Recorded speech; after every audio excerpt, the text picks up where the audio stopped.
Maligayang araw po sa inyong lahat. Ito po inyong kaibigan, Coach Ray Clemente. At ito po ang Radiant Church Daily Devotion. Ang mensahe po natin ngayon ay papamagatan nating Be Hospitable. Be Hospitable. At ito po ay pangwalong bahagi ng ating mahabang seryeng pinamagatan nating Good Manners and Right Conduct.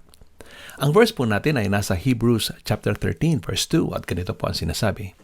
Don't forget to show hospitality to strangers, for some who have done this have entertained angels without realizing it. Hebrews 13:2.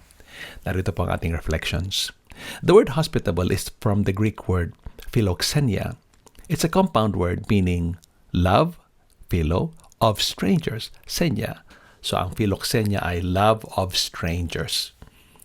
In general, hospitality or being hospitable simply means being friendly or welcoming to anyone who visits your domain, maaring sa bahay, sa opisina, sa church, o sa amang lugar.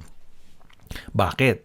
Because they could be divine messengers tasked by God to deliver a blessing to you and your family. Kaya sabi niya, some have entertained angels without even realizing it. Baka di mo alam, angel pala ni Lord yung bisita mo. Hospitality is actually an ancient Christian practice. Matagal na itong ginagawa ng mga Kristiyano nung araw pa. Sabi ng mga apostol, sabi ni Apostol Pedro, show hospitality to one another without complaining. 1 Peter 4:9. Sabi naman ni Apostol Pablo, share with the saints in their needs. Pursue hospitality. Romans 12:13. Why? Because that's one of the best ways to demonstrate that we are faithful followers of the Lord Jesus Christ. And it guarantees rewards, especially if done for Jesus' faithful messengers. Ito ang pangako naman ni Jesus sa mga magpapakita ng hospitality sa kanyang mga lingkod, yung mga messengers niya. If you give even a cup of cold water to them, you will surely be rewarded. Matthew 10:42. So, ang galing, meron palang blessing yung mga hospitable. So, we say, hospitable people are blessed. Why? Sapagkat lagi silang maalala ng Diyos na pagpalain.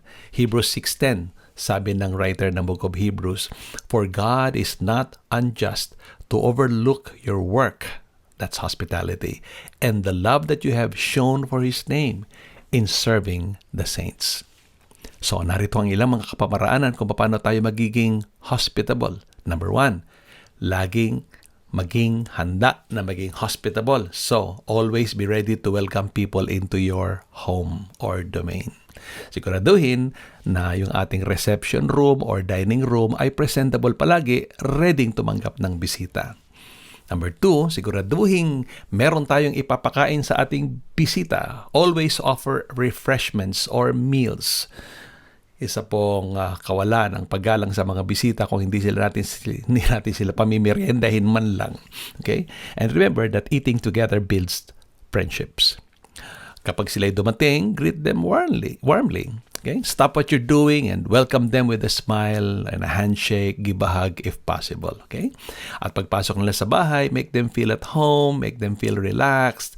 Pakita natin sa kanila kung saan sila pwedeng umupo comfortably. Huwag natin silang hintayin patayo-tayo lang o pabayaan patayo-tayo lang at naghahanap ng maupuan. Ikaw na mag-offer ng maupuan. And then as you sit, engage in a good conversation with excitement, of course. And exert an effort to get to know your visitors better. Kapag kinakausap natin ang ating mga bisita, show genuine interest in learning more about them. And most especially, kapag nangyayari ito sa ating usapan, let them talk about themselves.